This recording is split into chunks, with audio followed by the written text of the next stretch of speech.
بسم اللہ الرحمن الرحیم۔ السلام علیکم ناظرین، تمام ناظرین کو راہ دین چینل میں دل کی گہرائی سے خوش آمدید۔ حضرت صالح علیہ السلام کا واقعہ۔ سمود قوم کے وہی لوگ ہیں جو پہلے عاد کی ہلاکت کے بعد حضرت ہود علیہ السلام کے ساتھ بچ گئے تھے، اور ان کی نسل عاد ثانیہ دتی عاد کہلائی۔ ان کو سمود ارم بھی کہا گیا۔ سمود کی بستیاں سمود کے آبادی ہجر میں تھی۔ حجاز اور شام کے درمیان وادی قرا تک جو میدان نظر آتا ہے، یہ سب ان کے رہنے کی جگہ ہے۔ سمود کی بستیوں کے کھنڈر اور نشان آج تک موجود ہے۔ ان کی خاص بات یہ ہے کہ ان بستیوں میں مکان پہاڑوں کو کاٹ کر بنائے گئے تھے۔ گویا سمود تعمیری کے معاملے میں بہت زیادہ ماہر تھے۔ سمود کے زمانے کے مسئلے کے بارے میں کوئی تو شدہ باقاعدہ وقت نہیں بتایا جا سکتا، البتہ یقینی طور پر کہا جا سکتا ہے کہ ان کا زمانہ حضرت ابراہیم علیہ السلام سے پہلے کا زمانہ ہے۔ سمود اپنے بت پرست پرکھوں کی طرح بت پرست تھے۔ وہ خدا کے علاوہ بہت سے باطل معبودوں کے پرستار تھے اور شرک میں ڈوبے ہوئے تھے۔ اس لیے ان کی اصلاح کے لیے بھی اور ان پر حق واضح کرنے کے لیے بھی انہی کے قبیلے میں سے حضرت صالح علیہ السلام کو نصیحت کرنے والا پیغمبر اور رسول بنا کر بھیجا، تاکہ وہ ان کو سیدھے راستے پر لائے، ان پر واضح کرے کہ کائنات کی ہر چیز اللہ کے ایک ہونے اور اکیلے ہونے پر گواہ ہے۔ انہیں اللہ کی نعمت یاد دلائے اور بتائے کہ پرستش اور عبادت کے لائق ایک ذات کے علاوہ دوسرا کوئی نہیں ہے۔ قرآن مجید کی یہ سنت ہے کہ وہ انسانوں کے ہدایت کے لیے پچھلی قوموں کے اور انہیں ہدایت کے راستے پر لانے کے لیے واقعہ اور حالات بیان کر کے نصیحت اور وعظوں کا سامان جٹاتا ہے، تاکہ یہ معلوم ہو سکے کہ جن امتوں نے ان کی باتوں کا انکار کیا اور ان کا مذاق اڑایا اور انہیں جھٹلایا، تو اللہ تعالیٰ نے اپنے سچے رسول کی تصدیق کے لیے کبھی اپنے آپ اور کبھی قوم کے مانگ کرنے پر ایسی نشانیاں نازل فرمائی جو نبیوں اور رسولوں کی تصدیق کی وجہ بنی اور معجزہ کہلائی۔ لیکن اگر قوم نے اس نشانی اور معجزات کے بعد بھی جھٹلانے کو نہ چھوڑا اور دشمنی چھوڑی بلکہ ضد پر اڑے رہے، تو پھر اللہ کے عذاب نے آ کر ان کو تباہ و ہلاک کر دیا اور ان کے واقعے کو آنے والی قوموں کے لیے عبرت و نصیحت کا سامان بنا دیا۔ حضرت صالح علیہ السلام قوم کو بار بار سمجھاتے اور فرماتے رہے، قوم پر بالکل اثر نہ ہوا، بلکہ اس کی دشمنی ترقی پاتی رہی اور اس کا ویرودھ بڑھتا ہی رہا، اور وہ کسی طرح بت پرستی سے باز نہ آئی۔ اگرچہ ایک چھوٹی اور کمزور جماعت نے ایمان قبول کر لیا اور وہ مسلمان ہو گئی، مگر قوم کے سردار اور بڑے بڑے سرمایہ دار اسی طرح باطل پرستی پر قائم رہے، اور انہوں نے دی ہوئی ہر قسم کی نعمتوں کا شکریہ ادا کرنے کے بجائے ناشکری کا طریقہ اپنا لیا۔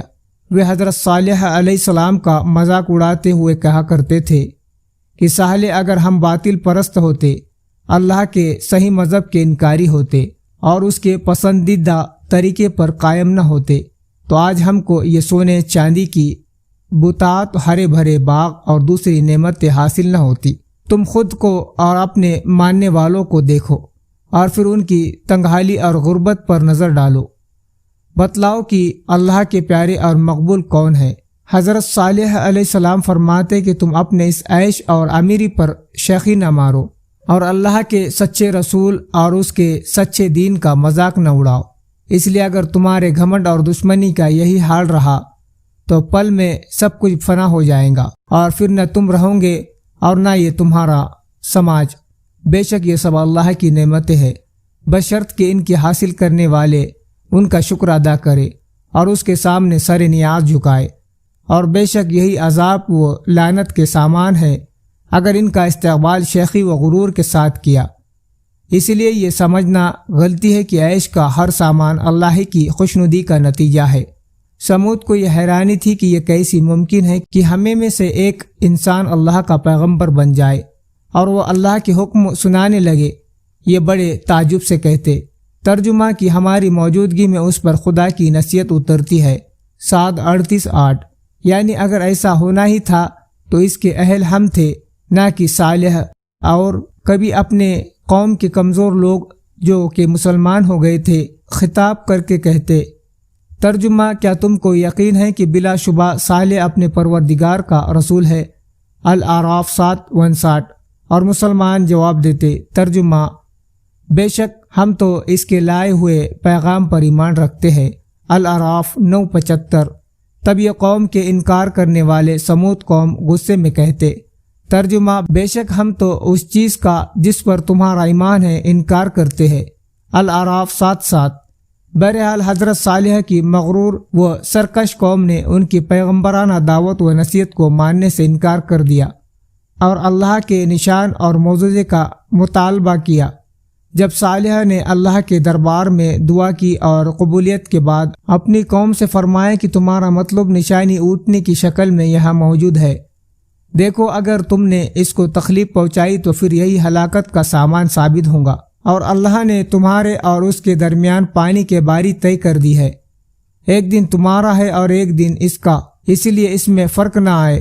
قرآن مجید نے اسے نقت اللہ کی اونٹنی کہا ہے تاکہ یہ بات نظروں میں رہے کہ یوں تو تمام مخلوق اللہ ہی کی ملکیت ہے، مگر سمود نے چونکہ ان کو خدا کی ایک نشانی کی شکل میں طلب کیا تھا، اسی لیے اس کو موجودہ خصوصیت نے اس کو اللہ کی نشانی کا لقب دیا، ساتھ ہی اس کو لکم آیاتہ تمہارے لیے نشانی کہہ کر یہ بھی بتایا ہے کہ یہ نشانی اپنے بھیتر خاص اہمیت رکھتی ہے، لیکن بدقسمت قوم سمود زیادہ دیر تک اس کو برداشت نہ کر سکی اور ایک دن سازش کر کے اونٹنی کو ہلاک کر ڈالا۔ حضرت صالح علیہ السلام کو جب یہ معلوم ہوا تو آنکھوں میں آنسو لے کر فرمانے لگے، بدبخت قوم، آخر تم سے صبر نہ ہو سکا، اب اللہ کے عذاب کا انتظار کر، 3 دن کے بعد نہ ٹلنے والا عذاب آئے گا اور تم سب کو ہمیشہ کے لیے تہس نہس کر دیا جائے گا۔ تو ناظرین، مجھے دیجیے اجازت، ملتے ایک دوسرے ویڈیو میں۔ السلام علیکم، اللہ حافظ۔